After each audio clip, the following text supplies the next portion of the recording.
guys, what's up? It's me again, Junkmaster3, and it is time, the time for the month, or I should have done this video way earlier, but what the hell. It is time for the top 5 of the month, and this time is for the month of October.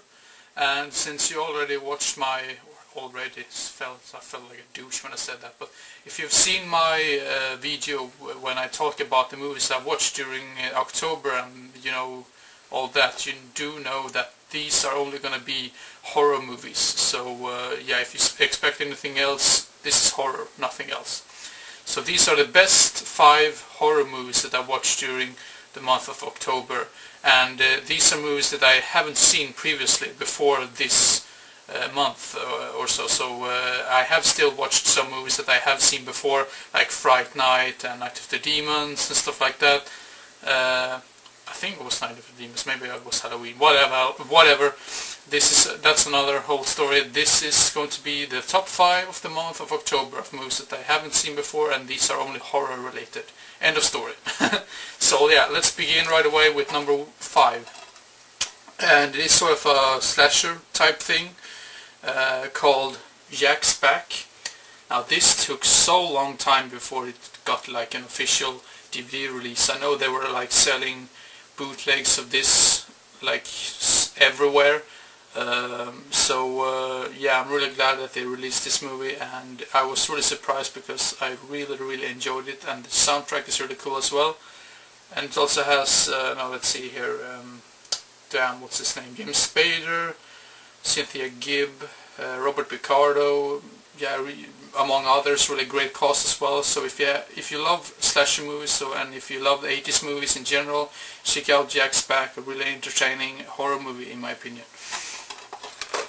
And then at number 4 is a movie which probably many of you would ask yourselves, what the hell is this type of movie? But it is so cheesy and entertaining, and yeah, everything combined.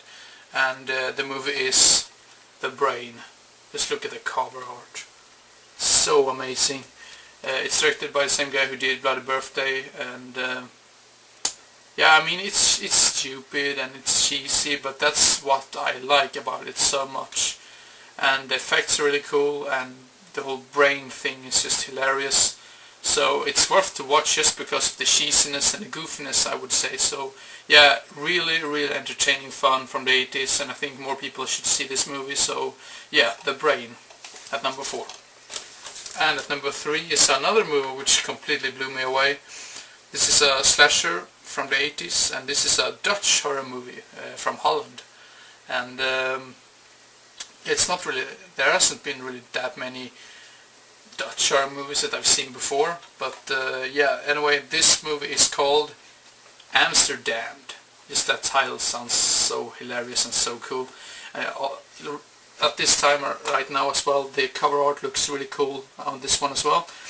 And I must say that why I was so surprised over this movie is because the same director also directed a movie that was released a couple of years ago called Saint, or Sint as it's called in its original language, and I thought that movie was a piece of shit.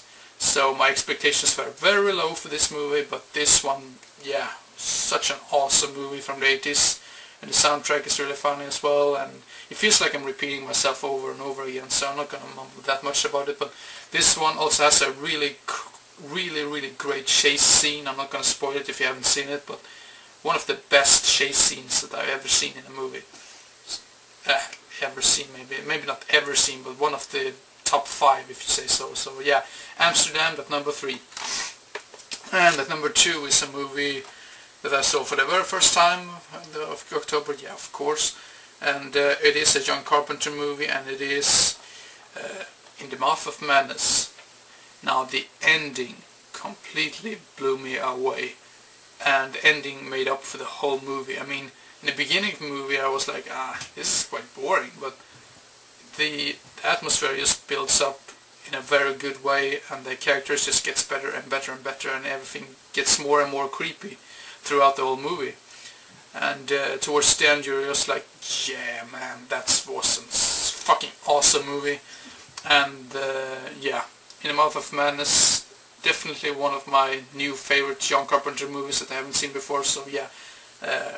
In the Mouth of Madness at number 2. And then you might ask yourselves what is on number 1 if you didn't pick In the Mouth of Madness. Now I know some people, this seems to be a movie that is either hit or miss, but I love this type of music, and I love all the effects in it, and all the characters in it. And it feels like I could have been one of these dudes in this movie. And the movie is Chasm. Just like I said before, or mentioned before, it's either you hate it or love it kind of thing, from what I've heard. And I love it, and yeah, I don't really need anything else to say about it, but yeah, Chasm at number 1. Now, thank you very much for watching, and I hope you enjoyed and didn't get bored, and I hope to see you again as soon as possible, so see you next time. Bye bye.